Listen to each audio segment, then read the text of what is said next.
responsable de l'opposition zambienne, Geoffroy Mwamba, arrêté à 2 reprises la semaine dernière et accusé notamment de former une milice en vue de l'élection présidentielle du 11 août, a plaidé jeudi non coupable devant un tribunal de Lusaka. Je n'en veux pas au gouvernement pour ce qu'ils font. Ils ne nous persécutent pas pour nos actions, juste parce que nous sommes populaires. Mais je veux assurer au peuple zambien que je vais continuer notre combat. Je vais continuer de parler en leur nom.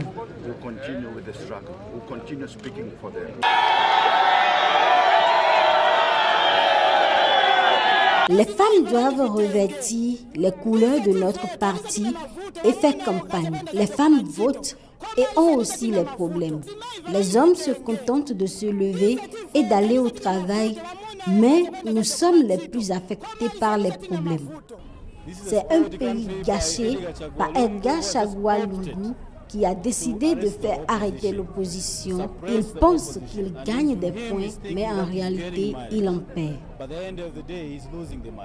21 jeunes hommes également accusés d'activités illégales qui avaient été arrêtés dans un club de sport appartenant à Mwamba ont aussi plaidé non coupables. Le procès est prévu pour le 3 mai. Geoffroy Mwamba risque 7 ans de prison. Il assure être persécuté par le président zambien.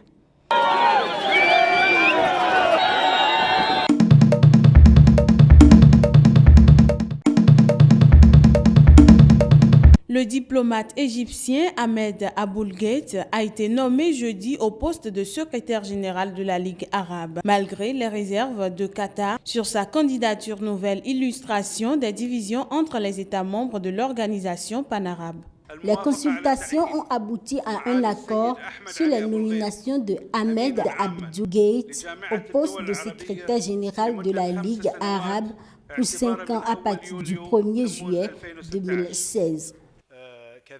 Nous aurions aimé qu'il y ait un accord sur le candidat. C'est pourquoi il y avait besoin de plus de concertation sur ce sujet.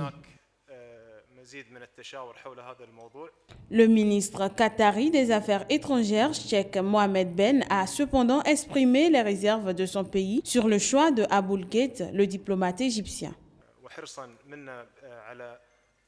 Nous allons signer cet accord malgré nos réserves sur le candidat. Nous attendons du prochain secrétaire général qu'il maintienne le contact avec tous les pays arabes pour servir les intérêts de l'action arabe commune, pour montrer qu'il est à la hauteur de l'accord et qu'il fasse oublier les réserves.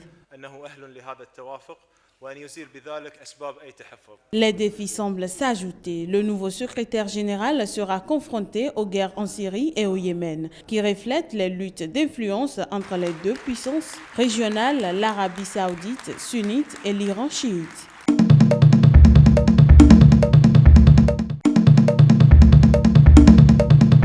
Une Sud-Africaine de 50 ans qui avait kidnappé un bébé dans une maternité il y a 18 ans pour l'élever ensuite comme sa fille, a été déclarée coupable d'enlèvement jeudi par un tribunal du Cap. Nous étions comme un père et une fille, une famille tous ensemble.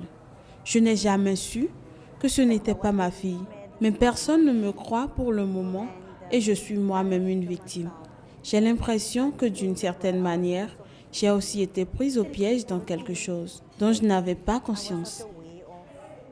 Dans la tribune, la mère biologique de la jeune fille de 18 ans a bruyamment sangloté à l'énoncé du verdict, alors que des cris d'enthousiasme s'élevaient des rangs du public. Nous remercions Dieu et lui sommes reconnaissants pour ce qu'il a fait. Ce n'est pas que nous voulions ça, mais au bout du compte, justice doit être faite. Nous sommes satisfaits qu'elle ait été reconnue coupable et inculpée des 3 chefs d'accusation, 3 graves chefs d'accusation. Nous ne sommes pas en position de prescrire au juge le nombre d'années pour sa condamnation. Cette femme, dont l'identité n'a pas été révélée, pour protéger sa jeune victime, risque jusqu'à 5 ans de prison. La sentence sera rendue le 30 mai prochain. En attendant, la Cour a refusé la demande de liberté sous caution déposée par l'accusé.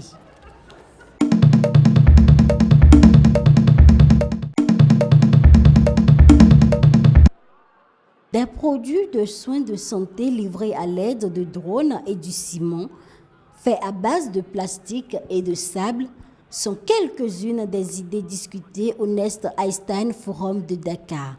Une conférence scientifique qui veut lutter contre la fuite des cerveaux du continent et encourager la recherche dans diverses disciplines scientifiques. Ce qu'on essaie de faire, c'est de fabriquer des matériaux nouveaux et innovants à partir de déchets de plastique. Donc, ce qu'on va faire, c'est remplacer complètement le béton, le ciment par les déchets de plastique. Ainsi, les déchets de plastique seront le matériel de liaison. On va le placer dans un four à température élevée et le mélanger avec du gravier et du sable pour obtenir ce nouveau produit.